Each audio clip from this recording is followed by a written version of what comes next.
सर्वप्रथम सगळ्यांना जय ज्योती, जय क्रांती, जय सावता. मी विशाखा यवतकर आज पुनश्च एकदा एका नवीन कोऱ्या करकरीत विषयासह आपणासमोर प्रस्तुत झालेली आहे.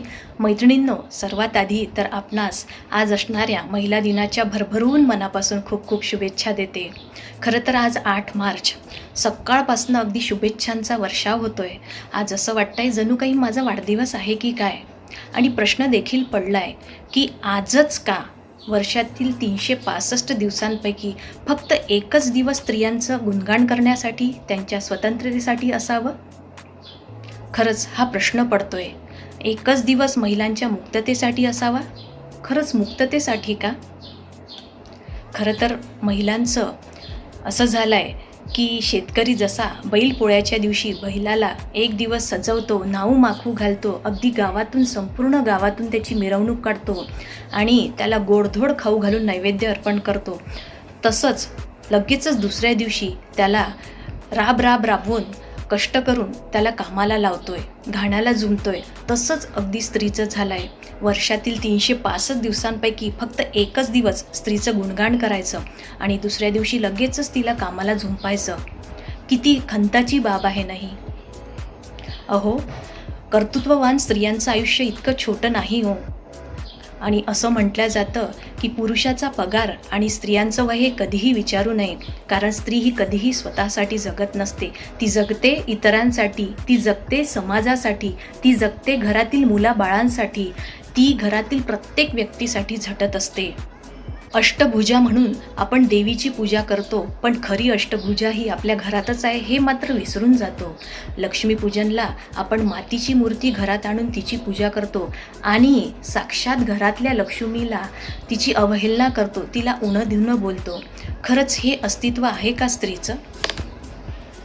खरोखर 21व्या शतकात महिला सबला झाल्यात का हा प्रश्न पडतो.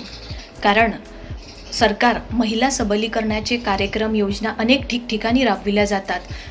कधी तर स्त्री भ्रूण हत्येविरोधात देखील कार्यक्रम राबविले जातात. इव्हन स्त्री भ्रूण हत्या रोखली देखील जाते.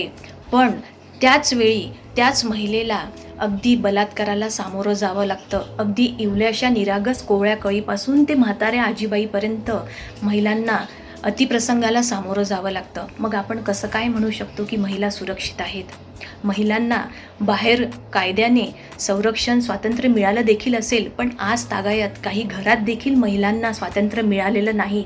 आपण बघतो प्रत्येक गोष्टीला अपवाद हे असतातच. आपण काही घरात देखील बघतो जिथे पुरुष प्रधान संस्कृती आहे, तिथे आज देखील महिलांना मोठ्या आवाजात बोलण्याची मुभा नाही.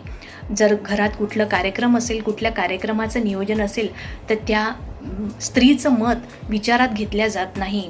तिची माफक अपेक्षा एवढीच असते की तुम्ही मला तुमच्यामध्ये सामावून घ्या, एक माणूस म्हणून मला जगवा, एक माणूस म्हणून मला अधिकार द्या. तिची रोज पूजा करावी असं तिचं म्हणणं नाही, पण वर्षातला एखादे दिवस तरी तिच्या राबणाऱ्या कष्टाचं कौतुक हे झालंच पाहिजे. या मताचं आपण असावं. आज स्त्रियांकरिता सरकारने खूप काही केलं आहे, पण कुठेतरी स्त्रिया कमी पडत आहेत. कारण त्यांचा स्वाभिमान डगमगतोय. त्यांचा स्वाभिमान जेव्हा बळावेल ना, त्यांचा स्वाभिमान जेव्हा त्यांचं कर्तृत्व सांगेल ना की कितीही अडचण असली तरी तू हे शिखर पार करू शकतेस, कितीही अडचणींचा सामोरे जाऊन तू हे शिखर उंच जरी असलं तरी पार करू शकतेस.